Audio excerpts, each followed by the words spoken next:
While you're watching this video, someone just got the job you wanted.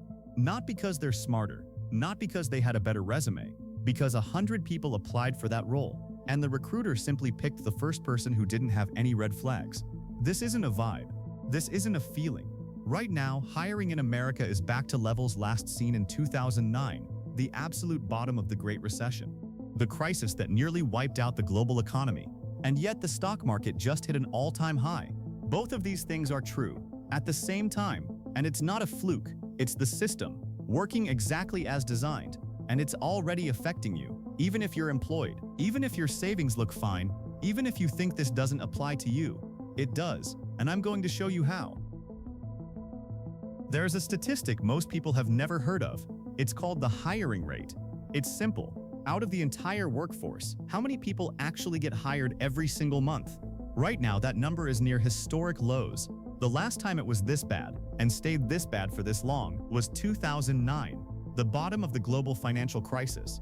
Banks collapsing, trillions wiped out, unemployment hitting 10%. We are back at those levels again, quietly, while the stock market is at record highs. And here's why this matters more than unemployment numbers. Unemployment only counts people actively filing claims. The hiring rate tells you something deeper. It tells you whether the economy is actually moving, whether opportunity exists, whether a person who needs a job, any job, can realistically get one. Right now, the answer is barely. If you have a job today, you probably feel okay. You might not notice anything wrong. But the moment you need to find one, because you got laid off, or your company merged, or you graduated, or you moved to a new city, you step into something that feels like a drought. Millions of people are already there, sending out 50 applications a week, getting no callbacks, interviewing for jobs they're overqualified for, waiting, and nobody is talking about it because the stock market is up. So officially, everything looks fine. There isn't one cause. Several things hit at the same time, and the real damage comes from how they reinforce each other. Tariffs. The promise sounded simple. Put tariffs on foreign goods, force companies to produce domestically, bring manufacturing jobs back. But here's what actually happened. Modern factories depend on imported components: steel, electronics, chemicals, specialized parts. About half of all imports into the United States are inputs used to make other products. When tariffs raise those costs, production becomes more expensive overnight. Some factories shrink, some relocate, some shut down entirely, and the jobs leave with them. The exact sector that policy was supposed to protect ends up under pressure. Interest rates. To fight inflation, central banks kept borrowing costs high.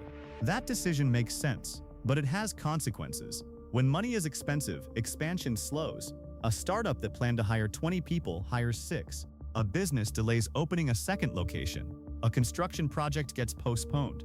Now repeat that decision across thousands of companies. For 2 years straight, you don't see a crash. You see something quieter, a slow, persistent hiring freeze.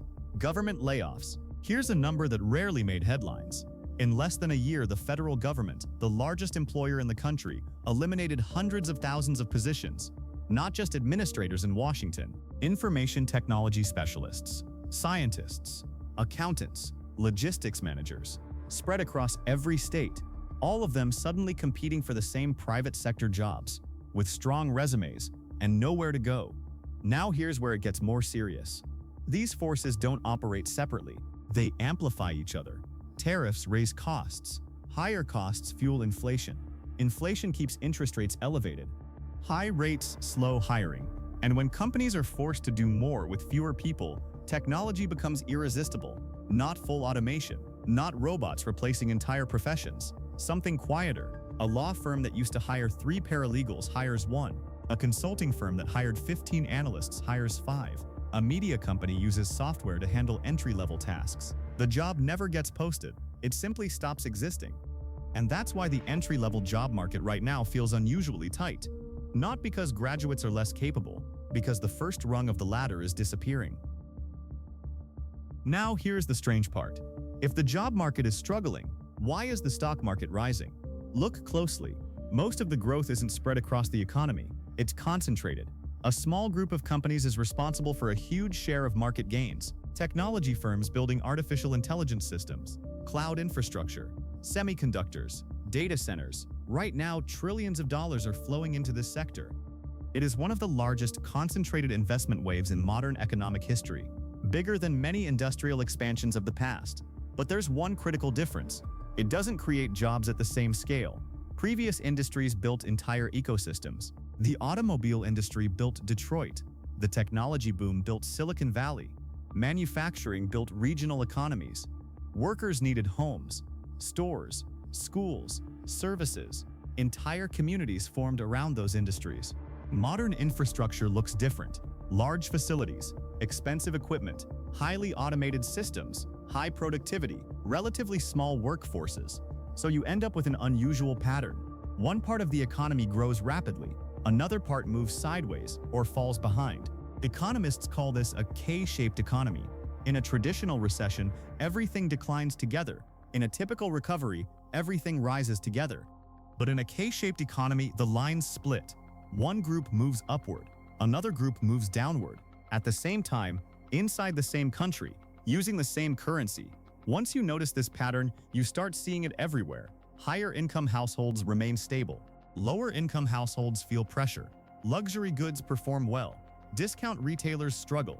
Different economic realities coexisting in the same system. You might feel secure right now, stable job, regular income, savings in the bank. It can feel distant, but the risk isn't about today. It's about mobility. Every week this continues, more people slide from the stronger side of the economy to the weaker side, not because they failed, because a company restructured, because a contract ended, because an industry slowed, or because they entered the workforce at the wrong moment. The people who feel safe today often feel safe because the top half of the economy is still holding. But that stability depends heavily on investment cycles and financial markets, and those cycles can change quickly. The real economy, the one most people interact with, already feels strained to anyone actively searching for work. Long job searches, large applicant pools, lower starting salaries. These signals appear long before official statistics confirm a downturn. What makes this moment different from past crises is visibility. In previous recessions, the decline was obvious. Today, the divide is uneven. Some people are doing well, others are quietly struggling. And when hardship is uneven, it's easier to ignore. The question is no longer whether pressure exists. The question is how long the gap can hold. Because if hiring stays weak, if borrowing costs remain high, and if companies continue replacing entry-level roles with technology, the trend becomes difficult to reverse. And the people who discover it last are often the ones who assumed everything was fine, right up until the moment they needed the system to work, and it didn't.